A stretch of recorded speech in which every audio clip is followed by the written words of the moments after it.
Hello, and welcome to the Ball and All podcast. My name is Paul Mutlani, and I'm the host of the Ball and All podcast. This is my podcast where I discuss all things happening in the basketball world, mostly in the NBA. And so we've reached the midway point of the NBA season, and so I thought we'd have a podcast discussing all things happening at the midway point, including the mid-season awards. And so I'll be going through that. But most importantly, let me give you the lay of the land of where we've been. We've got an All-Star weekend happening in the middle of this. There's a week break now. The next games start next week, Wednesday or Thursday. Next Wednesday night in America, Thursday morning South Africa if you're in South Africa. And what's going to happen is that we're going to start the next 36 odd games in the 72-game season. Looking at the standings, there's some very interesting things that we need to note.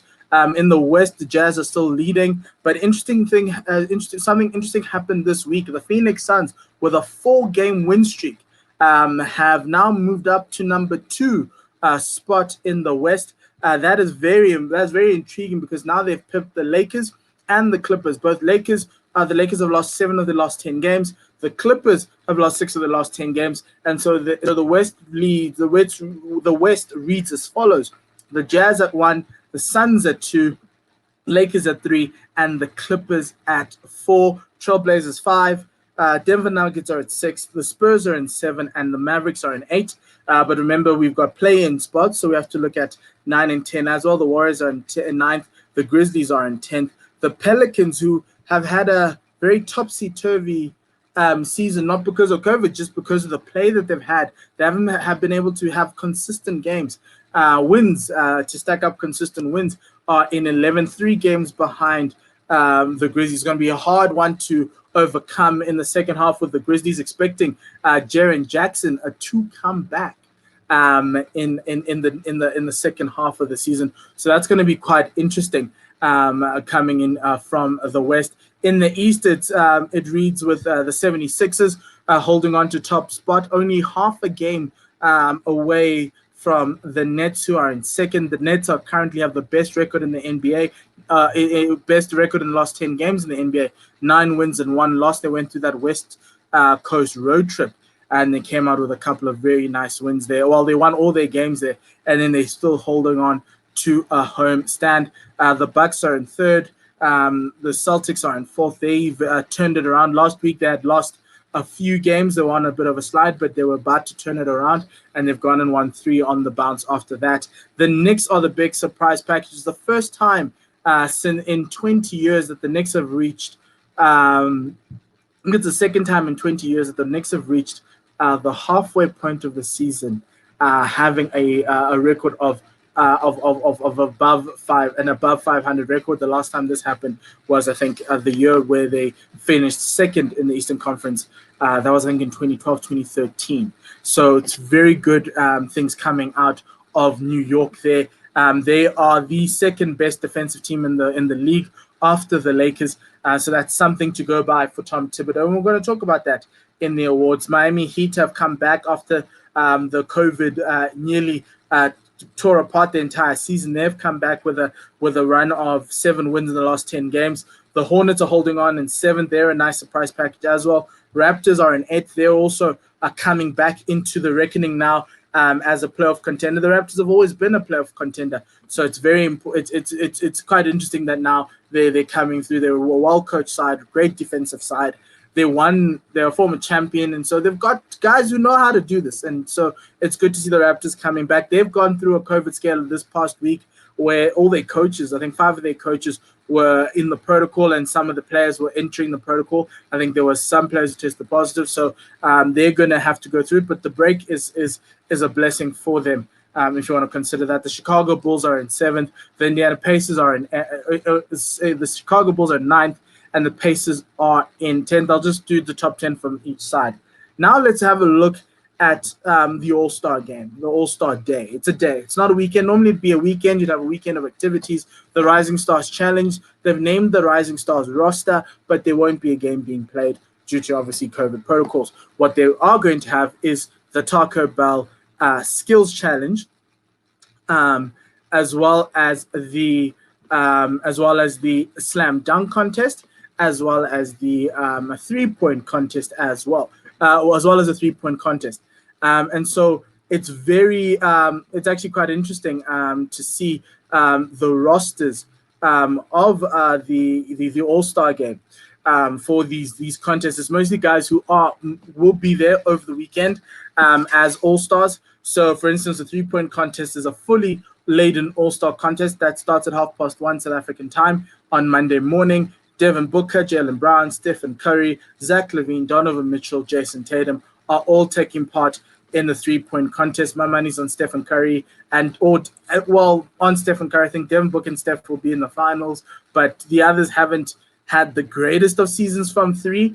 And they're guys who I'd love to have seen, Davis Bertans, Bogdanovic, of Atlanta there, even Seth Curry, who participated in the last 3-point contest at the 2020 All-Star game, which obviously by then we didn't know what was going to befall us. The skills challenge has Robert Covington of the Trailblazers, Luka Doncic, Chris Paul, Julius Randle, first-time All-Star, Domantas Sabonis, and Nikola Vucevic. So interesting pool of skills challenge, lots of forwards there.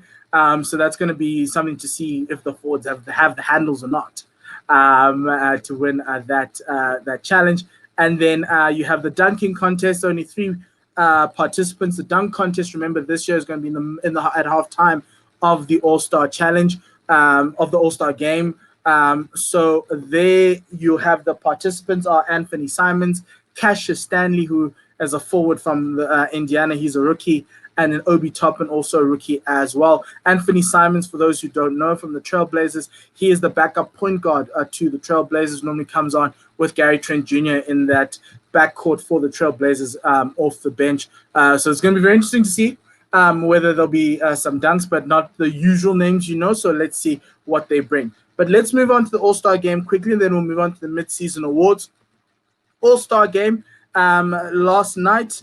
LeBron and Kevin Durant decided to have a schoolyard selection of their teams, Team LeBron versus Team Durant. Remember, in this All-Star game, it's called an Elam ending. And what the Elam ending means is that at the end of the third quarter, the team with the highest points tally, you add 24 onto that, and that number becomes the number that everyone's going to go and try and obtain to win the match. So this is the first team to reach that number. So if it's 100 after the third quarter, add 100, and you add 24 points in honor of Kobe Bryant, that 24 points is then the new winning total is 124, and the first team to get to 124 or surpass it wins the match. But let's look at the teams. So LeBron decided to choose. His first pick was Giannis Antetokounmpo, which is very interesting. Kevin Durant decided to go with his Nets teammate, Kyrie Irving. The next pick was going to be the interesting one to see where they were going to go. I thought they would go to the centers, either Embiid or Jokic, but no. LeBron went for Stephen Curry, and Durant then decided to go and pick Joel Embiid of the 76ers, who is an MVP candidate, has had so many 40. I think he's got 10 40-plus point games this season. And then the rest just fell into place. LeBron went for the other guard, Doncic, and it looks west and east. The only difference, I think, here is Giannis has moved across and Kawhi has moved across for that pick. He was surprising. Kawhi was the last pick, one of the last few picks before the 2 automatics, being Jason Tatum and Bradley Beal. Because Kevin Durant is injured, LeBron had 1 less person to select, whereas Kevin Durant had 2.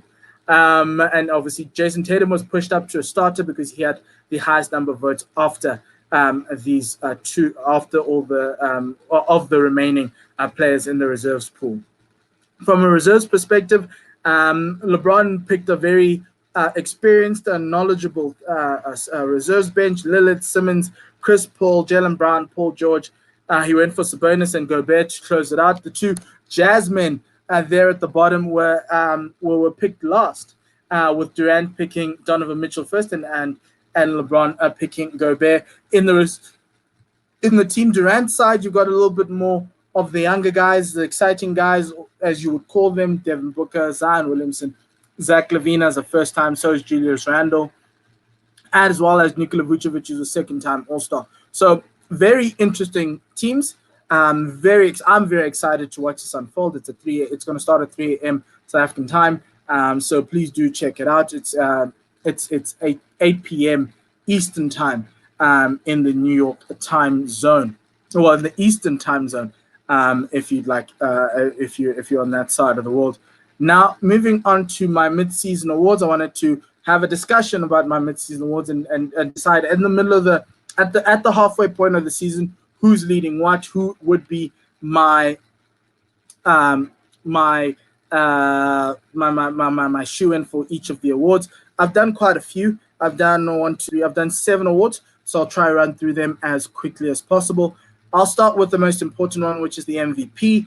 MVP for me, there are 5 names that come to pass, that come through right now. Joel Embiid, I think, is the shoe-in right now for MVP. I'd give it to him at this point in time, but it would be a very tight race with the 4 names below him. That's LeBron James, James Harden, Chris Paul, and Stephen Curry. James Harden and Curry have numbers to back it up, stats to back it up. Chris Paul, though, even though he's having a statistically poorer season than last year, he has been the reason as to why the Suns team is at number 2. You can see the difference between the Suns team. The Suns team has had Devin Booker for the past 4 years.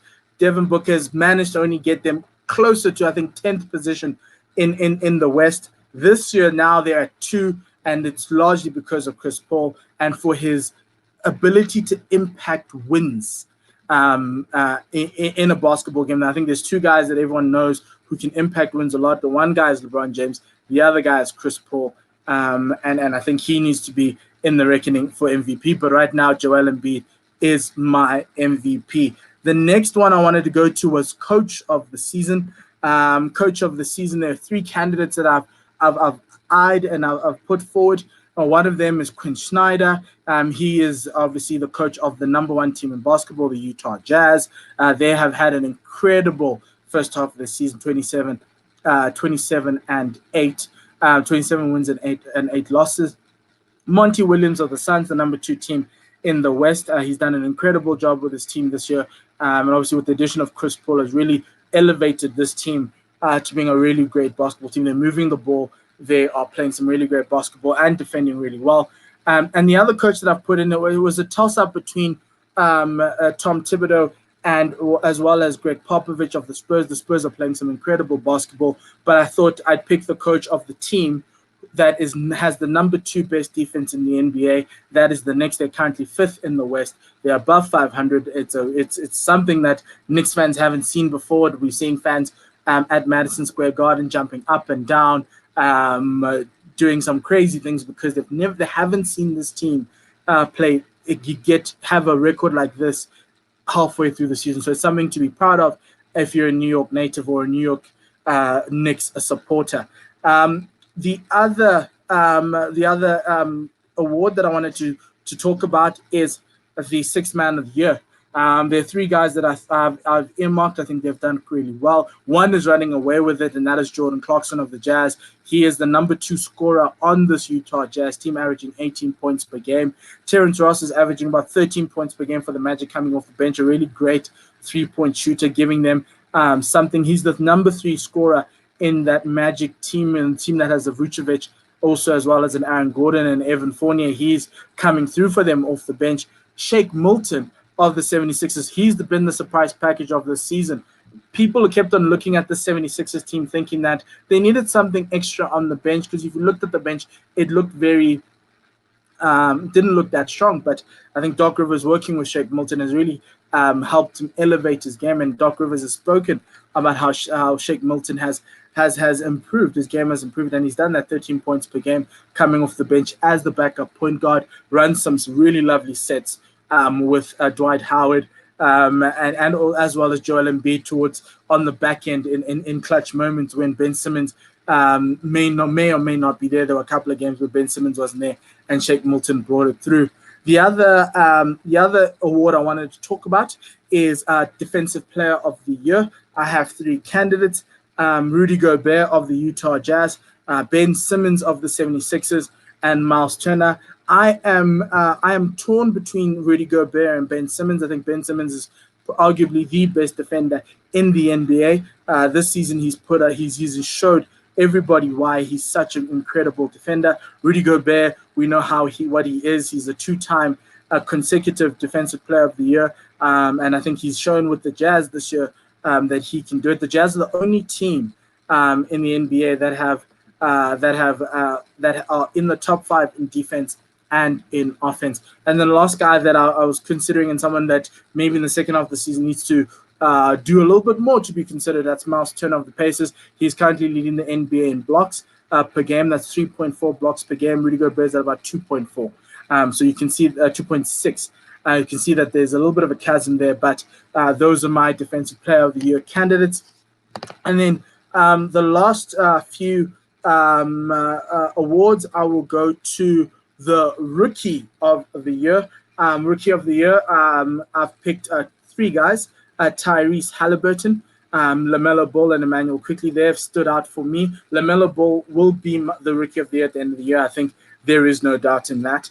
And the fact that the Hornets have now started him and he is affecting them and helping them win games, that is something very important. And that's one of the reasons why LaMelo Ball is there. Tyrese Halliburton has been incredible coming off the bench. Possible 6th Man of the Year contender as well for the Kings. A really great. The Kings hit you with a 1-2 punch. Once De'Aaron Fox comes off, Tyrese Halliburton comes in. And lastly, Emmanuel Quickley. He's also a lovely point guard out of New York, a backup point guard, picked number 25 in the draft. Really, really great asset for New York to have. He's averaging 12 points per game this season. Yes, we'll talk about James Wiseman. Yes, you'll talk about Anthony Edwards. Wiseman's had a few injuries, hasn't settled in really well in at the Warriors for him to be able to show us what he has. And then Anthony Edwards is inconsistent, up and down. He's most famous for the dunk. Outside of that, he hasn't contributed much to that Timberwolves team in terms of team play. And I think that Timberwolves team has a lot to do. Obviously, the coach has been fired; they've moved off, and so I think Anthony Edwards is up and down. We can see the promise. We can see the promise in James Wiseman as well. But so far, I think they're not in that Rookie of the Year conversation. Last 2 awards from my mid-season awards is the Most Improved Player.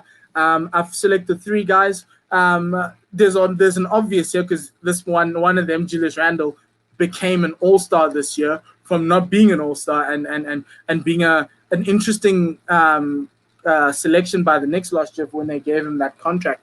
And now he's turned into a player that is becoming a franchise cornerstone, averaging a near triple-double this season. 24 points. I think he's 9 and 10.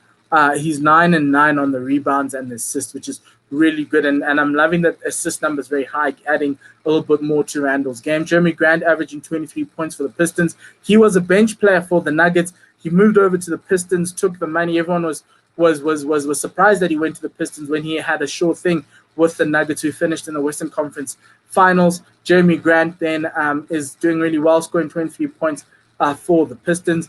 And then another interesting one for Most Improved is Chris Boucher of the Raptors. He's become a very important big man for the Raptors in a season where the Raptors are looking for someone to help take up those minutes left behind by Serge Ibaka and Marc Gasol. He's averaging 13 points per game. He's the second best rebounder on the Raptors team. Really good contributor off the bench for Nick Nurse. And the final award is a team award. It's the Team of the Season, Team of the Year, Mid-Season Award edition. I've gotten 5 teams that are contenders: the Utah Jazz, the Phoenix Suns, the Knicks, the 76ers, and San Antonio Spurs. I've spoken at length about the top 4. The Jazz, best record in the league. Suns are number 2 in the West. The Knicks are number 5 in the East, but the second best defense. Philadelphia are the number 1 team in the East after the disaster of last season, and also everyone holding on to the process. And finally, the Spurs. The Spurs have now figured out a way with a team that isn't as star-laden as many, to make their way to number 7 in the West. They have really played some incredible basketball, great defense, a very good offense, especially that mid-range game, allowing that mid-range game has really come through. He's also got some really good snipers from the perimeter. Patty Mills is becoming a little bit of a sniper for Greg Popovich there, but they are a team with the not the best resources in terms of personnel, but they are making it work, reminding me of the Raptors pre-Kawhi, those type of teams that you don't have the best stars, just like the Jazz right now. They don't have the best stars. And if you think about the Spurs, they don't have an all-star, but they have they're pushing up number 7, or even a guy knocking on the all-star door. You could say DeMar DeRozan is knocking on that door, but they are really punching above their weight and sitting in 7th in the West. So so those are the All-Star Awards. I'll just remind you of the All-Star team for this weekend: 3 p.m. or 3 a.m. South African time and 8 p.m. Eastern time in New York. The All-Star team is as follows: Team LeBron versus Team Durant. On the face of things, I'd say Team LeBron, but you've got some really interesting guys on Team Durant. I might put my head on the block and maybe even say that my MVP for this game could possibly